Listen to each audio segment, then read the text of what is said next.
আজি আমি সকলোৱে গম পাইছোঁ আমাৰ সন্মুখত আমাৰ ইংৰাজী ছাৰে কৈছে সৰ্বপল্লী ৰাধাকৃষ্ণ সম্পৰ্কে।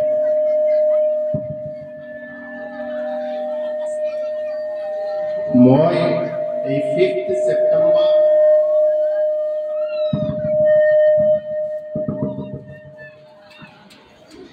কিয় উদযাপন কৰা হয় এই সম্পৰ্কে কোৱাৰ কোনো প্ৰয়োজন নাই, যিহেতু আমাক ছাৰে কৈছে। কিন্তু মই এটা কথা ক'ব বিচাৰিছোঁ যে ডক্টৰ সৰ্বপল্লী ৰাধাকৃষ্ণ অসমীয়া ক'বলৈ মোৰ অলপমান পাছত হ'ব, কাৰণ অসমীয়াতে মই স্পীচ এতিয়ালৈকে দিয়া নাই। মোৰ স্পীচ হিন্দী, এৰাবিক আৰু তোমাৰ মাতৃভাষাত হৈ থাকে। मेरे बच्चों, आज 5 सितंबर है। सितंबर आज का दिन क्यों टीचर्स डे के नाम पर मनाया जाता है?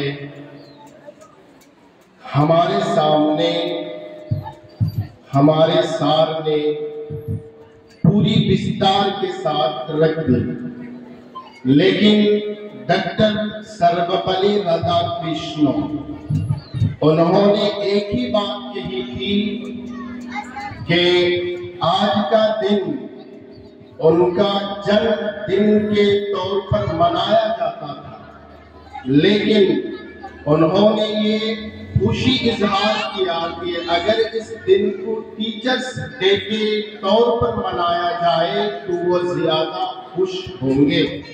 इन्हीं की बात पर आज तक टीचर्स डे 5 सितंबर को मनाया जाता है। क्योंकि मैं आलिम दीन हूँ, मैं अरबिक टीचर हूँ, इसलिए मैं इस बात को भी कुरान हदीस से जोड़ देता हूँ। इस बात को भी मैं कुरान से जोड़ देता हूँ। हमारे प्रोफेट मोहम्मद सल्लल्लाहु अलैहि वसल्लम का सबसे पहला टीचर कौन था? दुनिया का कोई टीचर था?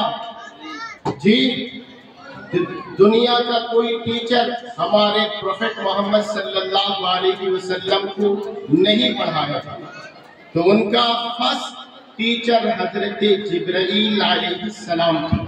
मैं इस बात को कुरान से जोड़ रहा हूँ, ध्यान से सुनिएगा। जब हमारे प्रोफेट मोहम्मद सल्लल्लाहु अलैहि वसल्लम के पास गारे हिरा में हजरत जिब्राइल फर्स्ट टीचर के तौर पर कुरान का फर्स्ट बानी वही लेकर आए हैं, तो हम सबको पता है कि हजरत जिब्राइल ने हमारे प्रोफेट को इस तरह से पकड़कर हजरत जिब्राइल के सीने में लगाया और कहा था कि इक़रा यानी पढ़ो। हमारे नबी ने कहा कि अना बिकारीन, मैं पढ़ना नहीं जानता, मेरे को पढ़ना आता नहीं है। इसी तरह 3 मर्तबा किया। चौथी बार हमारे नबी के जुबान मुबारक से ये निकला कि इक़रा बिस्मि रब्बिकल्लज़ी खलक़। लेकिन इन 3 दबाव पर जो हजरत जिब्राइल ने हमारे प्रोफेट को सीने के साथ लगाकर 3 बार दबाया, उसकी बिना पर हमारे नबी के शरीर मुबारक से पसीना निकला और हमारे नबी ने ये फरमाया कि मेरे को इतना तकलीफ हुआ, इससे पहले जिंदगी में कभी ऐसा तकलीफ मैंने नहीं सहा। इससे ये बात पता चलता है कि मेरे बच्चों, आजकल हिंदी समझने में कोई दुश्वारी नहीं है, क्योंकि बच्चों के पास भी मोबाइल होता है, यूट्यूब होता है, वो हिंदी समझते हैं। इसमें ध्यान रखिएगा कि हमारे नबी को जब शिक्षा दे रहे थे फर्स्ट टीचर हजरत जिब्राइल, तो हमारे नबी को तकलीफ हुआ था, शरीर मुबारक से पसीना निकला था। اور ایسا تکلیف ہوا تھا کہ نبی نے کہا کہ میرے کو پہلی بار ایسا تکلیف ہو رہا ہے۔ تو آپ کو بھی ذہن میں یہ رکھنا ہے کہ آپ کی شکشا حاصل کر رہے ہیں، اگر صحیح نیت سے شکشا حاصل کرنے کی ہے تو آپ کو تکلیف برداشت کرنا پڑے گا، آپ کے شریر سے پسینہ نکلوانا پڑے گا، آپ کو رات کی نیند حرام کرنی پڑے گی، تب جا کے آپ کو شکشا حاصل ہوگا، جس طرح ہمارے نبی کو شکشا حاصل ہوا تھا۔ اگر ہمارے پروردگار اوپر والا اگر یہ چاہتا وہ اپنے حبیب کو بنا تکلیف دیے شکشا حاصل کرا سکتا تھا، لیکن کیوں تکلیف دلوایا؟ قیامت تک آنے والے ہر ایک انسان کو یہ سبق ہے کہ اگر آپ کو شکشا حاصل کرنا ہے تو ہم اپنے حبیب کو جس طرح تکلیف دے کر شکشا حاصل کروایا، اسی طرح آپ کو بھی تکلیف سہ کر شکشا حاصل کرنا ہے۔ اس اسکول کے ہیڈ ماسٹر، ہیڈ سر، پرنسپل سر کو پوچھئے کہ وہ گھر بیٹھے بیٹھے ایسے اس اسکول کے پرنسپل اور ہیڈ سر بن گئے؟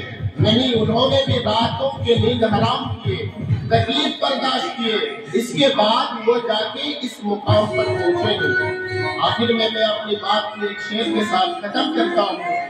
عقل بھی خدا دیتا ہے، اس شعر کو دھیان سے سنیے، عقل بھی خدا دیتا ہے، رتبہ بھی خدا دیتا ہے، عقل بھی خدا دیتا ہے، رتبہ بھی خدا دیتا ہے، ٹیچر وہ سمندر ہے جو دونوں کو بڑھا دیتا ہے۔